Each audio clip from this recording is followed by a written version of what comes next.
I have 10 minutes before my boarding. Let me do a quick update on the new executive condo rules and how it has changed. By the way, an executive condo is a private condo, private developer, private finishers, pool, gym, but the government subsidizes it.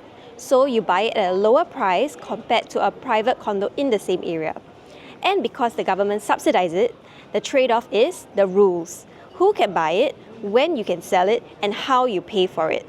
So you're actually getting a subsidy, but you're accepting certain restrictions.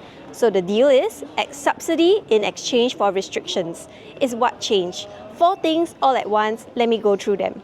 So the biggest change over here that we have is the MOP period, the minimum occupation period.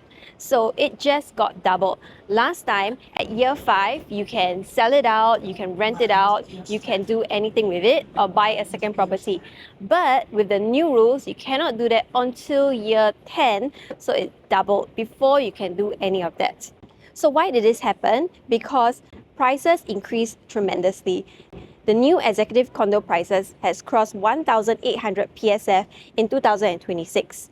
And many buyers, when they hit year 5 after their MOP period, many of them cashed out because they bought subsidized and they flipped that MOP and walked away with massive gains. The EC has become a lottery ticket. They bought at a discount and hold for 5 years and then they collect. And that's what exactly the government has shut down. So this is also quite similar to the HDB Plus and Prime model where there is a longer MOP period. So if you get a subsidy, these are the things that you have to do as a trade-off. But if you compare, if you are a private condo buyer, you can exit at year 4 after you clear your seller's stamp duty. But an executive condo buyer is actually locked in all the way onto year 10, and that's a 6 years difference in flexibility. If I was a buyer, a condo buyer, I would also think twice and think, is this something that I would really consider? Because this flexibility will affect me quite a bit. You know how at the airport you choose walk to the gate or take the travelator? Both gets you there, but the travelator moves on its own schedule.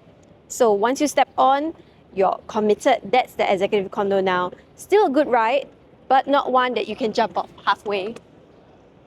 Number 2, the first-timer quota has been increased from 70% to 90%. So when a new EC launches, units are split into 2 groups. The first-timers buying their first home and the second-timers who have already owned a HDB or got a subsidized housing.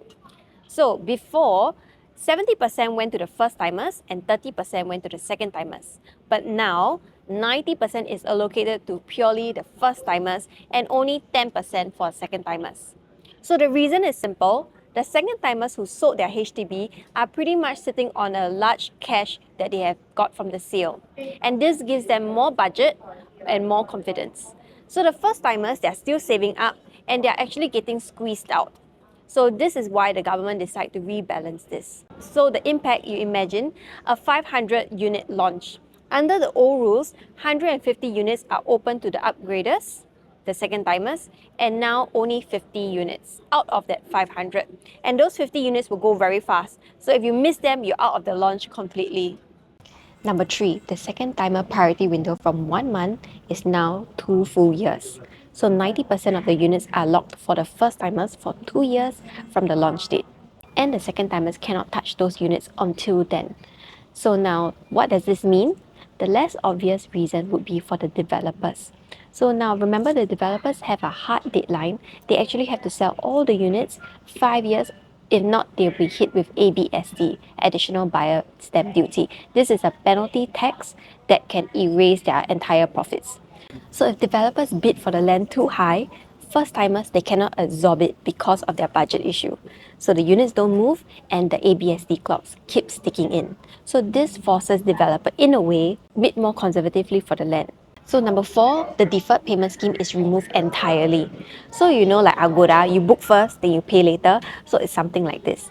For the deferred payment scheme, you just need to pay 20% down and then the remaining you pay during TOP when you collect the keys, and that could be about 3 to 4 years later. But that has been scraped off completely.